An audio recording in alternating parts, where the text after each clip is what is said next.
आजकाल कोणतंही छोटं-मोठं सेलिब्रेशन असो किंवा सण समारंभ, या दिवशी केक कापून आनंद साजरा केला जातो. केकमध्ये देखील अनेक प्रकार असतात. आज मी तुम्हाला सफरचंदाचा एगलेस केक बनवून दाखवणार आहे. हा केक बनवण्यासाठी साहित्य काय काय लागतं ते एकदा बघून घ्या. सगळ्यात आधी एका बाउलमध्ये पाववाटी पिठी साखर घातलेली आहे. त्याच्यामध्ये पाववाटी तेल घातलेलं आहे. तुम्ही तूप किंवा बटर देखील घालू शकता. आणि पाववाटी दही घातलेलं आहे. हे सगळं मिक्सरच्या मदतीने चांगलं फेटून घ्यायचं. साखर, दही आणि तेल व्यवस्थित एकत्र करून घेतलेलं आहे.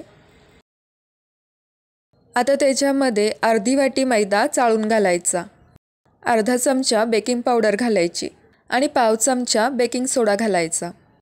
हे सगळं चाळणीने चाळून घ्यायचं. चाळणीने चाळून घेतल्यामुळे केक छान हलका होतो. आता हे सगळं मिश्रण आपण स्पॅच्युलाने व्यवस्थित एकत्र करून घेऊ. हे मिश्रण जास्त घट्ट किंवा जास्त पातळ देखील नसलं पाहिजे. गरज वाटल्यास तुम्ही 1-2 चमचे दूध घालू शकता. आता मी ह्याच्यामध्ये 1 मोठा चमचा व्हिनेगर घातलेला आहे आणि पाव छोटा चमचा व्हॅनिला इसेन्स घातलेला आहे. हे सगळं पुन्हा एकदा व्यवस्थित एकत्र करून घ्यायचं. हे बघा, अशा पद्धतीने ह्या बॅटरची कन्सिस्टन्सी असली पाहिजे. हा केक बनवताना मी सफरचंदाचा वापर केलेला आहे. तुम्ही तुमच्या आवडीचे फ्रूट्स वापरू शकता किंवा पायनॅपल आणि स्ट्रॉबेरीसुद्धा वापरू शकता. सफरचंदाचे दाखवल्याप्रमाणे स्लाइस करून घ्यायचे.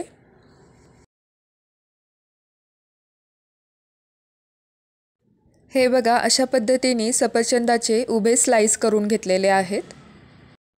तयार करून घेतलेलं केकचं बॅटर ह्या केकच्या मोल्डमध्ये घातलेलं आहे आणि ह्या पद्धतीने तुम्ही बघू शकता वरतून सफरचंदाच्या फोडी लावलेल्या आहेत.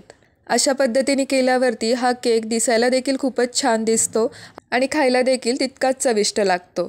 सफरचंदाच्या ऐवजी तुम्ही तुमच्या आवडीचं कुठलंही फ्रूट या ठिकाणी वापरू शकता. अशा पद्धतीने जर केक केला तर केकसोबतच फ्रूट्स देखील खाल्ले जातील. हे बघा, अशा पद्धतीने सफरचंदाच्या सगळ्या फोडी लावून झालेल्या आहेत. दिसायला हा केक किती छान दिसत आहे. आता हा केक प्रीहीटेड ओव्हनमध्ये 180 डिग्री सेल्सिअसला 15 ते 20 मिनिटं बेक करून घ्यायचा. केक आता तयार झालेला आहे. तो पूर्णपणे थंड झाल्यानंतरच केकच्या मोल्डमधून काढून घ्यायचा.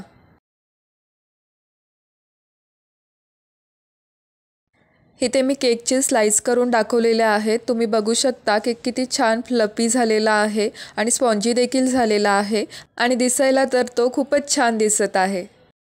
हा केक तुम्ही ब्रेकफास्टसाठी, पार्टीच्या मेनूसाठी किंवा लहान मुलांना टिफिनमध्ये देण्यासाठी सुद्धा बनवू शकता. ही रेसिपी तुम्हाला आवडली असेल तर व्हिडिओला लाईक, शेअर आणि चॅनलला सबस्क्राईब करायला विसरू नका. आणि शेजारी असलेल्या बेल आयकॉनला प्रेस करा म्हणजे नवीन व्हिडिओचे नोटिफिकेशन तुम्हाला मिळेल.